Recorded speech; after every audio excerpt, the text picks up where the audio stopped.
Көз карандысыз, ачык айкын, бурмалоосуз көрсөтүүлөрдү бир гана Үмүт ТВдан көрүңүздөр. Үмүт ТВ эл кызматында.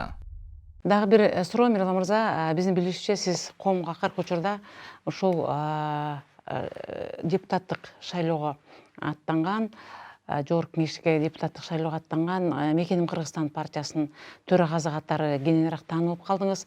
Бүгүнкү күндө бир топ партиялардын ортосунда ошол депутаттыкка бараткан кандидаттардын өкүлдөрдүн кайра берген жанакы ортодо кете турган акчалар болот эмеспи, жумшала турган. Мисалы үчүн бир топ эле ал шайлоого жөндөй эле барбайт да, бир топ акчалар, расходдор болот. Каржыланган акчаларын кайра талап кылып жаткан нерселер айтылып жатат да. Бул жерде эми силердин партия айтылган жок, башка бир топ партиялардан. Анан кийин сиздердин партиянын ичинде ошондой бир талапкерлердин ортосунда пикир келишпестиктер же болбосо биз болбой калдык деп ызы чуу чыгаргандар болуп жатабы, же андай нерсе жокпу? Негизи эле партияны да кошуп айтып кетсеңиз, бул жерде партия боюнча, если сиз жогоруда айткандай мыйзамга таянсак, партия эч кандай кылмышкерлик кылган жок. Ал шайлоого катышты, өзүнүн тарапташтарынан, өздөрүнүн пикирлештеринен добушту алышты. Ал жерде эч кандай бир адамдын өлүмү коштолгон же болбосо бир адамды майып кылып койгон нерсе деле катталган жок. Бирок эмнегедир бүгүн коомчулук ошол Мекеним Кыргызстан биримдик партияларын кайра шайлоого катышпаш керек деген жеке пикирлерин айтып жатат. Ошол боюнча да кошумча айтып кетсеңиз. Пикир айтуу бүгүнкү күнү мындай эркин, эч ким бир тыюу сала албайт. Ой пикирин билдирүү. Эң оолу бул партиялар, бул коомдук уюм.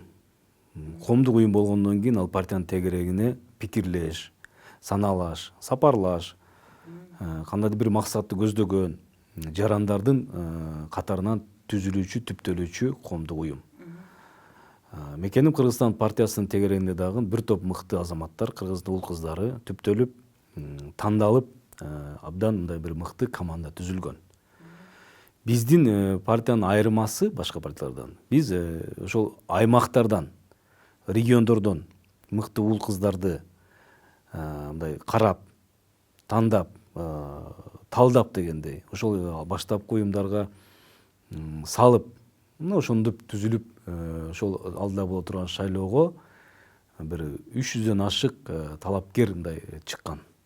Ошонун арасынан тандалып олтуруп, мыйзамга ылайык биз максималдуу 200 талапкерди тизмеге киргизип, улут, жаштар, ар кандай тармактын өкүлдөрү, ишкерлер, ошону мындайча айтканда ар тармактуу топтолгон.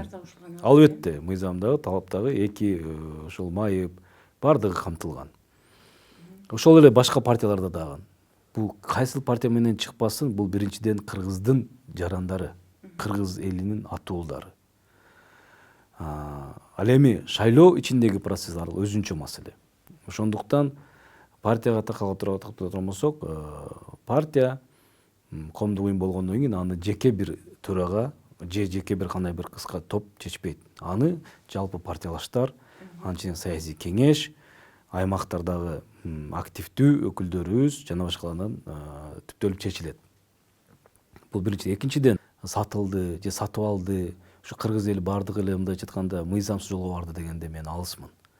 Мен партиянын төрагасы катары аймактарды кыдырып, партиянын программасы менен, талапкерлердин курамы менен, биздин келечекте ой максаттары менен гана тааныштырып жүрдүм. Ал эми конкреттүү округтарда же бир үгүтчүлөр менен шайлоочунун ортосунда болгон мамилени албетте бул мындай физикалык жактан киришип көзөмөлдөп туруу мүмкүн эмес. Мүмкүн эмес.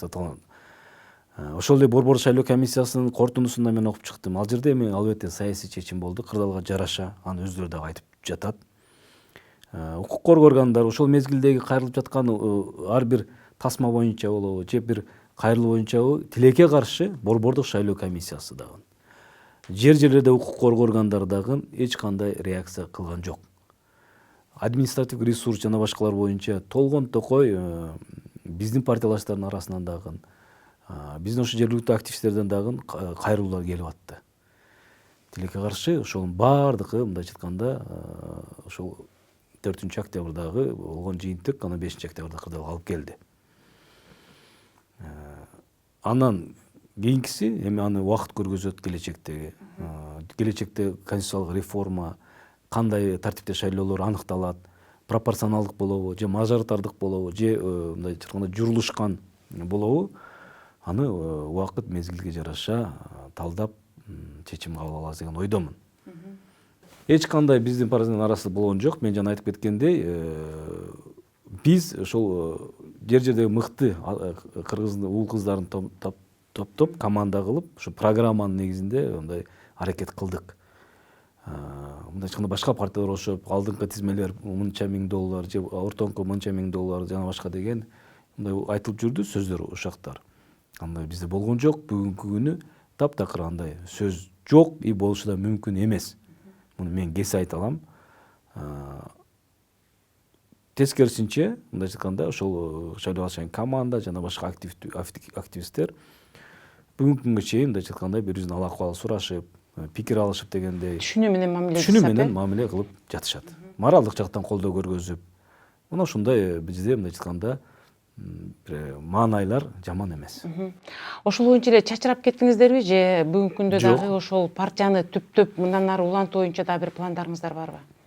Жок, эч кандай чачырап кеткен жок. Мен азыр айтып кеткендей, аймактарда активисттер, координаторлор мындай айтканда бүгүнкү күндө өз жеке турмушка алек, ал эми саясий баягы активдүүлүк жана башкалар бул ошол конституциялык реформа жана башкалар убакыт мезгил көрсөтөт. Мындан келди партия дагы деле ошол өзү жанагы мыйзам чегинде юридикалык жактан катталган боюнча эле өз ордун ээлеп, мындан ары деле ошол жаштар менен келечекте дагы бир жакшы пландар менен иштеп кетишиңиздер мүмкүн экен, э? Албетте, мыйзамдык каттоо жана башка бардыгы өз нугунда. Саясий партия жана башында айтып кеткендей, бул коомдук уюм болгондон кийин аны жалпы коом чечет. Анын тегерегинде бир топ активдүү кыргыздын мыкты уул кыздары бар. Маегиңизге чоң рахмат, Мирлан мырза. Биз ушул сизден бүгүн билейин дегенибиз биринчиден өлкөдөгү саясий абалга сиздин баа беришиңиз жана экинчиден ошол сиз төрагалык кылган партиянын бүгүнкү күндө абалы жөнүндө билели дегенбиз. Мындан ары дагы келип биздин студия менен тыгыз иштешип, өзүңүздүн болгон оюңузду коомчулукка билдирип турсаңыз болот. Дагы бир жолу маегиңизге чоң рахмат. Чоң рахмат, сиздерге да ийгилик каалайм. Аман болуңуздар. Көз карандысыз, ачык айкын, бурмалоосуз көрсөтүүлөрдү бир гана Үмүт ТВдан көрүңүздөр. Үмүт ТВ эл кызматында.